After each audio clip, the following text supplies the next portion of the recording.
Kadin Logistik for All. Sahabat logistik setanah air, tadi sudah masuk ke hal yang paling ditunggu-tunggu. Ya, bagaimana Ketua Umum Inaka menyampaikan tingginya pengeluaran in US dan pendapatan in rupiah. Nah, balik ke Bro Yudi, ya tadi disampaikan bahwa biaya logistik kontributornya tertinggi adalah di hinterland, ya. Tetapi faktanya pengusaha angkutan darat dominan skala UMKM dibanding dengan shipping line, ship owner yang bukan skala UMKM. Begitu juga nanti di sektor udara, tidak ada pengusaha airline itu UMKM. Gimana Bro Yudi? Agak beda sudut pandang kita, Pak. Oke. Yang tadi mungkin saya sampaikan bahwa kita bicara mengenai proporsi biaya antara, karena kalau kita mau ngangkut satu kontainer dari satu poin ke poin lain, itu kan tidak mungkin tanpa melakukan pengangkutan lewat udaranya juga. Tapi kalau kita bicara ongkos angkutan dari Tanjung Priok ke tadi saya contohkan Makassar, itu kurang lebih bisa sama dengan ongkos angkut dari Cikarang ke Tanjung Prioknya itu sendiri. Nah, apakah kemudian berarti pengusaha truk itu mempunyai profit yang lebih besar? Tidak juga, Pak. Artinya biaya yang tinggi tidak mesti dinikmati oleh pengusahanya. Betul. Ada apa di situ? Ketidakefisienan. Oleh Dalam hal, contoh nih Pak, yang tadi saya sampaikan, kemacetan. ekosistem ya. Betul Pak. Jadi infrastruktur penunjangnya. Kalau dari Cikarang itu bisa dipastikan ke Tanjung Priok itu normal set 2 jam itu nyampe, maka tadi saya sampaikan, ritase truk itu bisa banyak. Sehingga harga satuan per kontainer untuk biaya angkutan itu menjadi sangat terukur. Tapi Bro Yudi, ada berapa ratus trailernya yang dimiliki? Di Samudra kurang lebih sekitar 500-600 lebih mungkin. Ya. Kapal yang dimiliki? Kapal 100 lebih juga kurang lebih. Ya, tentu bukan UMKM ya skalanya. Alhamdulillah bukan. Alhamdulillah. Bro Denon, ada berapa fleet yang dimiliki sekarang oleh White Sky?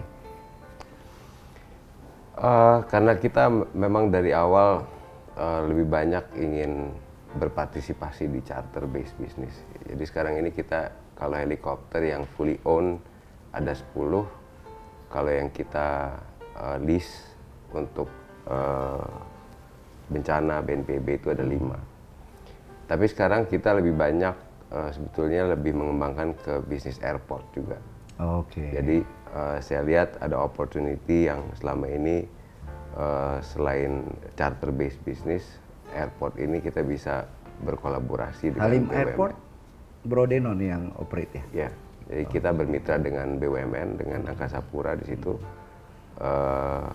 menyelenggarakan jasa kebandarudaraan yang bubunya dimiliki oleh Angkasa Pura dan kita mengembangkan kreatif ekonomi di dalam mengembangkan bandaranya. Gitu. Dengan Bandara Halim dioperate oleh White Sky, dalam hal ini private sektor, apa biayanya lebih murah?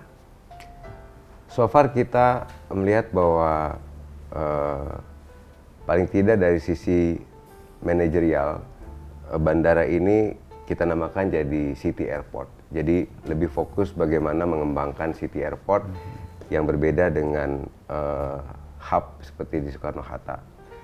Saya melihat justru kita banyak melakukan efisiensi di dalam pengelolaan Bandara Halim, pengelolaan traffic slot juga karena di situ enclave sipil ya, milik TNI AU yang bersamaan dengan latihan militer. Jadi optimalisasi unit bisnis di Halim jauh lebih cepat di dalam pengambilan keputusan. Jadi kita melihat ada tantangan di setiap bandara yang memiliki potensi yang berbeda-beda. Nah, Halim ini bisa cepat dikembangkan karena banyak dalam hal pengambilan keputusan, pengembangan usaha itu lebih cepat dan melihat dari potensi bisnis yang bisa dikembangkan dari Halim. Artinya ada prinsip di private sector berupa speed and less bureaucracy. Yes. Ya, yang White Sky Group Bro Denon jalankan. Berapa ekspektasi revenue dari Halim sendiri per year? Kalau kita bicara 2018 itu saya kalau nggak salah revenue streamnya itu sekitar 300-an miliar ya. Oke. Karena waktu itu masih fully dioperate sama Angkasa Pura II. 2018. 2019 turun dan 2020 2021 COVID. COVID, ya. Jadi 2022 itu kita expect di angka 70% dari 2018. Nah, yang rencananya nanti kalau kita sekarang dalam proses perpanjangan, di mana perpanjangan ini disetujui oleh BUMN dan Kementerian Perhubungan, maka kita akan meningkatkan kapasitas dari NOC-nya, Notice of Airport Capacity, yang tadinya 2 juta pax per tahun menjadi 8 juta pax per tahun. Oke. Nah, tentu ini bisa memberikan manfaat bukan hanya sekedar penumpang yang ada di Jakarta, tapi mengurai penumpang yang ada di Jawa Barat yang ingin terbang ke luar negeri. Selain pilihannya ke Soekarno-Hatta, ke Kertajati, sekarang ada Halim. Artinya cita-cita Kadin kita yang diketuai oleh Pak Arsyad Rashid, sinergi dan kolaboratif, ini sudah bisa kita ambil contoh di bisnis Halim. Ya. Selain Halim di mana, Bro Denon? Sebetulnya ini diawali waktu kita pertama kali membangun heliport di Soekarno-Hatta. Kita adalah mitra pertama heliport di Indonesia dengan Angkasa Pura II. Berawal dari situ kita melihat ternyata Halim kita bisa berkolaborasi, dan sekarang ini dengan beberapa BUMN dan bahkan dengan Kementerian Perhubungan langsung, kita diberikan kesempatan untuk bisa mengembangkan bandara-bandara yang tadinya menjadi beban APBN. Kemudian kita membawa inisiatif, karena masing-masing bandara saya lihat fungsinya bukan hanya sebagai penjembatan konektivitas, tapi juga mendukung komoditi lokal, misalnya marine product atau produk-produk yang kita bisa ekspor ke luar negeri. Nah, ini membutuhkan bandara-bandara komersil yang kita bisa kerjasamakan dengan BUMN dan pemerintah, Kementerian Perhubungan. Keren. Di Tarakan, di Ambon, di Sorong, jadi di beberapa daerah termasuk Labuan Bajo, Kalimantan Timur. Kalimantan Timur. Itu juga membutuhkan kreatif ekonomi di dalam mengembangkan pertumbuhan ekonomi bandara. Bro Yudi, ini menarik. Iya. Dari transporter sangat menarik. udara ya, terus kembali ke Airport. infrastrukturnya ya. Gimana dengan Bro Yudi? Samudra Group sebagai salah satu konglomerasi shipping dan logistik, apa juga sudah bekerja sama dengan BUMN dalam hal ini operator pelabuhan? Tapi nanti akan dijawab setelah tayangan berikut. Oke. Perkembangan dunia tidak terjadi begitu saja. Inilah para pejuang hebat yang membuat dunia berkembang pesat.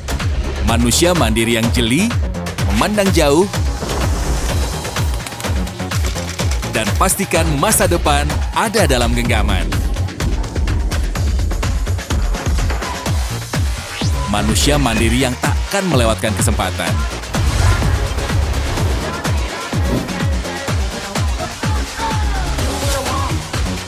Mendorong kemampuan untuk selangkah ke depan. Bergerak melewati celah untuk membuka ruang, bergerak menunjukkan jalan, dan terus berjuang. Karena para pejuang ada untuk melahirkan peluang. Jadilah pejuang kemajuan dengan inovasi terdepan bersama Mandiri, majukan kehidupan. Kadin Logistik for All. Sahabat logistik tanah air, ini menjadi segmen terakhir. Tentu tadi kita akan teruskan bagaimana Samudra Group ya, hampir sama dengan White Sky Group yes, yang sudah bekerja sama dengan operator pelabuhan dan sudah mengoperasikan pelabuhan, dan juga apa dampak ekonominya bila mana private sector ya bisa mengoperate pelabuhan-pelabuhan yang strategis. Ya. Bro, silakan. Oke, terima kasih Bro Akbar. Saya ambil contoh yang paling simpel dan sudah terlaksana, mungkin Pelabuhan Palaran, Samarinda. Palaran. Ya. Ini BOT dengan Pemda 50 tahun. Dan kita sudah mulai operate dari tahun 2011. Konsesi 50 Dari Green. tahun. Ya. Itu kalau boleh dibilang itu adalah first private port di Indonesia. Ya. Ya. Dan di situ ada kerjasama dengan Pemda Samarinda, Pemda setempat, Pelindo. Waktu itu masih Pelindo 4 dan Samudra. Tentu saja kita pemegang saham mayoritas. Nah, tentu saja pengembangan seperti ini sangat mungkin untuk dilakukan. Dan kalau kita lihat dari efisiensi atau efektivitas dari dibukanya Pelabuhan Palaran di Samarinda, menurut saya itu sangat baik. Karena dulu pelabuhan di Samarinda itu kan betul-betul di tengah kota. Ya. Sekarang ini di luar dan pengembangan daerah Palaran itu juga menjadi sangat hidup. Oke. Apalagi saat ini mungkin sampai dengan sebelum akses ke IKN itu jadi, itu juga salah satu akses menuju ke IKN. Ya, terlewat lah itu kurang lebih. Jadi posisinya juga strategis, sangat strategis. Nah, pengembangan lain yang sangat mungkin kita lakukan, tentu saja nanti mungkin di port-port lain. Karena kita ini kan juga sebagai operator dari kapal laut, Carrier-nya. carrier-nya. Tahu betul yang dibutuhkan oleh carrier ketika menyandarkan kapalnya. Bro Yudi, Ya, berapa dampak pendapatan bagi Samudra Group pada saat operate pelabuhan di sana, di Palaran. Palaran? Di awal sih kecil, Pak. Karena 2 pelabuhan masih beroperasi. 2 pelabuhan yang lama dengan pelabuhan yang baru masih beroperasi. Tapi ketika semuanya sudah dipindahkan, karena itu mungkin transisi dan lain sebagainya, cukup besar, cuman saya agak lupa secara revenue ya Pak ya. Tapi cukup memberikan profitability yang baik lah bagi semua pihak. Artinya kita juga memberikan dividen kepada pemegang saham yang lainnya, dalam hal ini adalah Pemda, ya Pemda setempat juga ke Pelindo. Apalagi di era pandemi COVID, yang saya dengar industri shipping lain menjadi honeymoonnya pemilik kapal-kapal laut. Alhamdulillah, windfall. Seperti itu. Dapat windfall kita. Dapat windfall luar Iya, biasa. iya. Sebaliknya dengan Bro Denon ya. Iya. Karena pada saat itu tidak ada mobilisasi passenger. Iya. Bro Denon, tentu sekarang tren bagaimana industri penerbangan bahkan juga maritim mengarah ke zero emission. Ya. Gimana dengan future bisnis di airline sendiri di tanah air? Oke, carbon tax mulai diberlakukan 2050. Ya, komitmen. Oke, 60% cost transportasi udara itu 30% dari leasing cost, 30% dari Bahan bakar. bahan bakar. Jadi kalau kita bicara dekarbonisasi, harusnya kita mulai bicara dekarbonisasi konsep dari sekarang.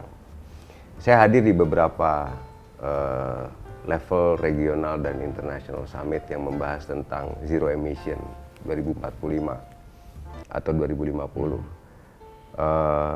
Transisi energi fosil fuel yang ada sekarang atau kita sebut bioaftur harus menggunakan bahan baku yang tepat dan benar-benar memberikan manfaat dekarbonisasi. Salah satunya adalah tebu dan yuko. Dulu saya pikir yuko itu nama orang Jepang, atau yuko itu used cooking oil. Mantan dulu. Jadi used cooking oil. Kenapa used cooking oil ini menjadi first priority di beberapa negara untuk dimanfaatkan sebagai mix bioaftur? Karena di situ ada unsur recycle, ya, ada unsur pemanfaatan bahan bekas, sehingga tidak menambah karbon di dalam konsep pengembangan green transportasi ke depan. Itu yang pertama. Yang kedua, saya melihat bahwa konsep green aviation atau green transportation ini sebetulnya bukan hanya sekedar dari sisi aftur yang dikembangkan dari used cooking oil atau tebu, di mana kalau kita menggunakan crude palm oil atau CPO itu justru plantationnya tidak menyerap karbon, jadi tidak bisa dihitung sebagai paru-paru oksigen. Nah, ini saya pikir jangan sampai kita di dalam mengembangkan bioaftur atau konsep dekarbonisasi ke depan ini salah arah. Ya. Yang kedua yang tadi saya sebut, kalau kita bicara green aviation, green airport itu bukan hanya sekedar bicara soal solar panel, tapi bagaimana kita membuat konsep waste management dan water treatment agar konsep recycle ini terjadi, dan Indonesia tahun 2045 yang tadi disebutkan oleh Bro Yudi, kita ini sangat potensi market domestiknya. Kita bukan menjadi negara yang sekedar mengimpor produk transportasi kita, alat transportasi kita, tapi kita juga menghemat banyak biaya di dalam penyelenggaraan transportasi itu sendiri. Sehingga kalau kita tadi saya sebut bahwa nilai tukar mata uang rupiah dari tahun ke tahun makin disparity-nya makin jauh, kita mengkompensasi itu dengan penghematan energi, mengkompensasi itu dengan dekarbonisasi.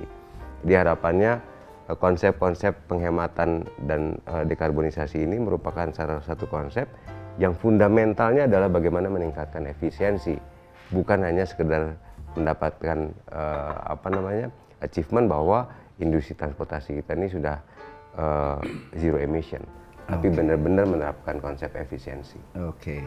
Sama halnya di industri logistik maritim. Maritim ya. Kita di Drive lahirkan selain smart port, ada green port, bahkan green shipping. Ya, vessel. Itu seperti apa kalau dari sisi shipping industrinya, Bro Yudi? Ya, kita di beberapa port yang kita operate itu sudah mengkonversi tenaga atau powernya itu dengan panel, solar panel. Jadi di Tanjung Priok kita sudah mulai menerapkan, kemudian di Palaran tentu saja karena itu full punya kita sendiri, bahkan kendaraan yang dioperasikan di dalamnya pun adalah EV. Jadi kita sudah mulai mengarah ke situ. Begitu juga di kapal-kapal yang kita miliki, kapal-kapal baru yang akan kita beli dan yang sedang dibangun itu juga yang berkonsep mengurangi emisi. Oke. Jadi kita mengikuti tentu saja arah ini karena market pun nanti akan menentukan seperti itu. Berapa target saving energinya kalau itu berhasil diimplementasikan? Kalau itu berhasil, mungkin bisa 20-30%. Oke, Ya. cukup material ya. Ya. Bro Yudi dan Bro Denon, tadi banyak disampaikan sampai kerjasama dengan BUMN, kerjasama baik itu operator pelabuhan udara dan operator pelabuhan laut. Sekarang saatnya apa yang bisa di-share kepada UMKM dari sisi pelabuhan, dari sisi logistik maritim, dan juga dari sisi logistik dan perhubungan, khususnya di airport dan di carrier. Bro Yudi dulu. Ya. Kalau kita memang sudah menjalankan, Bro Akbar mungkin sudah paham sekali dengan istilah TKBM. Oke. Itu TKBM itu rata-rata UMKM. Tapi TKBM mau dihapusin. Nah, Bro itu Yudi. dia. Setuju nggak? Setuju nggak? Justru saya mau mulai dengan itu dulu, Pak. Oke. Dihapuskan itu saya ekonomi masih biaya belum tinggi, paham. ekonomi Ya. biaya tinggi. Kita kan belum paham nanti penggantian apa substitusinya seperti apa nanti. Karena kita masih memerlukan ketika muat barang-barang tertentu itu tenaga manusia yang masih dilakukan. Apa karena Samudra Group juga punya perusahaan TKBM? Enggak. Nggak punya. Nggak ada. Oke. Kita selalu memberikan untuk pekerjaan bongkar muat, khususnya untuk staffing dan lain sebagainya, di luar yang menggunakan mekanis itu ke outsource TKBM. Ya, oke. Ya. Dan mungkin kita tidak ada intensi juga untuk ke situ. Ya. Udah cukup, Sudah Bro, cukup. ya. Bu. Kasihan teman-teman lain. Implan dalam satu kawasan, yes kita lakukan. Tapi itu lebih ke pengawasan. Berapa Supervisi. persen yang bisa di-share kepada third party, khususnya di skala UMKM? Karena Kadin punya komitmen untuk itu. saya rasa kalau kita bicara mengenai biaya bongkar muat dan seterusnya, kemudian juga kita juga punya prinsip, walaupun kita misalnya mampu membeli truk, itu tidak harus kita punya semua untuk mengoperate itu. Contoh misalnya di Kalimantan atau di area-area lain, kita juga tidak ingin membanjiri area itu dengan truk-truk kita. Ya, jadi perusahaan tracking nanti ya. Iya Pak. Atau salah satunya kita juga kemudian meng-encourage teman-teman di daerah untuk menjadi vendor kita. Third party logistik. Ya. Karena untuk perusahaan logistik, konsep third party itu kan sebetulnya vendor management. Ya. Mengelola Ada vendor. 20-30% untuk UMKM? Ada Ya, minimal seperti itu ya. Paling tidak untuk bidang yang saya tanggung jawabi saat ini itu 30% bahkan lebih itu UMKM. UMKM. Ya, karena kayak Luar agen-agen penerusan untuk last mile delivery Ya. itu rata-rata kita serahkan ke mereka. kepada- Tapi kita persyaratkan mereka memenuhi standar Operasional, ya, betul. SOP. Sehingga SLA kita terhadap customer itu bisa terjaga. Karena itu lebih penting. Kalau kita kemudian megang UMKM tetapi customer lari kan juga nggak mungkin, Pak. Setuju. Customer tetap harus yang utama, tetapi kita atur bagaimana UMKM itu memenuhi standar kita. Sehingga SLA kita terhadap customer itu terjaga, kita bina UMKM ini. Oke, apresiasi Bro Terima Yudi kasih, sudah Bro, bisa membagi kasih. kuenya kepada UMKM kita. Ya. Gimana dengan sektor Bro Denon? Oke, kalau kita lihat dari sisi pengembangan airport ke depan, kita mengenali istilah dalam melakukan visibility study catchment area dari airport itu. Kalau kita mengidentify beberapa tipe airport, ada beberapa airport yang catchment areanya lebih kepada logistik port, ya, artinya commodities atau pariwisata. Untuk airport-airport yang menunjang kegiatan pariwisata, justru disitulah tempat kita bisa melibatkan UMKM ya untuk berpartisipasi di dalam menjual kreatif ekonomi di dalam airportnya, memasarkan produk lokal. Sementara kalau di airport logistik, ya, kita membantu para petani yang mempunyai produk-produk yang bisa diekspor. Seperti contohnya marine product, atau kita memberikan kesempatan para petani itu bisa menjadi partisipan di dalam melakukan food processing. Sudah jalan? Ini yang sedang kita kembangkan di Kalimantan Utara. Jadi harapannya kita tidak mengeneralisir semua konsep airport, tapi kita benar-benar melakukan visibility study agar pengembangan airport ini sesuai dengan local commodities yang bisa dikembangkan menjadi pendapatan domestik daerahnya. Oke. Kalau airport di Halim ini kan sudah jalan running well. Kontribusi yang diberikan kepada UMKM untuk berbisnis di Halim Airport kan dia akan menjadi role model juga. Seberapa persen ya, Pak Dedon? Paling tidak sekarang ini kita dari sekitar 68 counter untuk bisa memberikan layanan makanan kulineri daerah Jakarta. Ya. Ini kita lagi progres setelah pengembangan itu bisa sampai hampir 100 tempat untuk bisa UMKM ini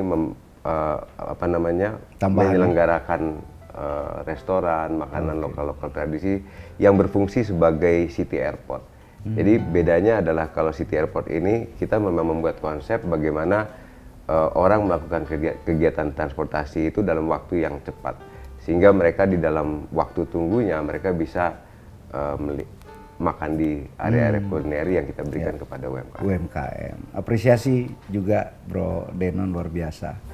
Pertanyaan terakhir, bahwa logistik dan perhubungan ini melibatkan multisektoral, multi-stakeholder, multi-shareholder, dan melibatkan 15 kementerian dan 3 lembaga. Ya. Gimana pandangan Bro Denon sama Bro Yudi untuk harapan stakeholder logistik untuk pemerintah melahirkan satu badan logistik nasional yang permanen, yang independen, yang kalau boleh tidak cukup dengan perpres, tetapi undang-undang sebagai panglimanya logistik. untuk memberikan solusi-solusi yang sektor multisektor ini hadapi. Bro Denon? Saya sepakat, dan itu bukan hal yang pertama di dunia. Kita bisa benchmarking dengan negara-negara lain yang mereka punya lembaga sendiri yang khusus menangani soal logistik, melihat pertumbuhan logistik, especially setelah e-commerce booming. Logistik ini harus bisa efisien, sehingga saya pikir udah waktunya pemerintah mempunyai badan sendiri untuk mengurus logistik. Oke, berarti Om Denon sangat Mendukung. Bro Yudi? 100%. Saat ini sudah terlihat udah mulai ada NLA ya, National Logistic Ecosystem, paling tidak itu sudah mulai. Tapi tolong bergeraknya semua. Kalau tidak ada 15 kementerian dan 3 lembaga, seharusnya semua pemangku kepentingan itu sama-sama fokus di ekosistem tersebut. Dan menghilangkan ego sektoral kementerian dan lembaga. Harus. Kalau kita memang satu tujuannya untuk Indonesia, ya itu semua harus punya baju yang sama. Namanya aja National Logistic Ecosystem. Luar biasa. Nah, jadi kalau misalnya itu memang bisa kita jalankan dan semua berkomitmen, saya yakin biaya logistik kita pun akan sangat baik, dipresentasikan pun akan menjadi sangat kecil, dan negara kita punya daya saing yang cukup tinggi nantinya. Ya, dan sangat mustahil kita bisa mewujudkan salah satu juga cita-cita Kadin dalam mendorong terlaksananya Indonesia Emas 2045 kalau urat nadi perekonomian yaitu logistik tidak punya panglimanya. Baik, Bro Yudi dan Bro Denon, luar biasa insight-nya. Dan sahabat logistik, tadi secara gamblang, ya, secara lugas disampaikan, terutama yang saya capture adalah bagaimana dua perusahaan market leader di udara maupun di laut, ya, ini sudah memberikan komitmen kepada UMKM, ya, dengan memberikan kontrak kerjasama, skema-skema bisnis, ya, di outsource, di third party logistik, begitu juga dari sisi kuliner di Halim Airport yang akan ditambah 100 outlet lagi untuk UMKM kita dalam menggerakkan perekonomian nasional kita. Baik sahabat logistik, ini menjadi akhir segmen kita. Tentunya kita apresiasi dan terima kasih kepada dua narasumber kami ini, dan sekali lagi Pak Denon, Pak Yudi, ini tidak berhenti di sini. Tentu akan kita suarakan kepada pemimpin baru tentunya dengan pemerintahan baru yang insya Allah harapan kita untuk melahirkan suatu badan independen yang permanen ini bisa kita wujudkan dalam mengorkestrasi nasional ekosistem kita. Baik sahabat logistik seluruh Indonesia, sebelum kita akhiri seperti biasanya kita akan berikan cenderamata yang akan saya bagikan kepada dua narasumber luar biasa kita. Ini ada dwelling time juga nih. Ada dwelling time. Bro Denon, makasih partisipasinya. Makasih. Ya, semoga menjadi amal ibadah buat kita semua. Amin. Bro Yudi, salam hormat buat keluarga besar Samudra. Terima kasih. Terima kasih, Pak. Sahabat logistik, kita sudah selesai dengan segmen ini dan tentu tidak lupa kita ucapkan juga apresiasi dan terima kasih atas partisipasi Bank Mandiri dan juga BGR yang telah mendukung podcast Kadin Logistik Channel ini, dan tentu sahabat Kadin Logistik terus ikuti podcast kita dan like and subscribe Kadin Logistik Channel. Kadin Logistik for All.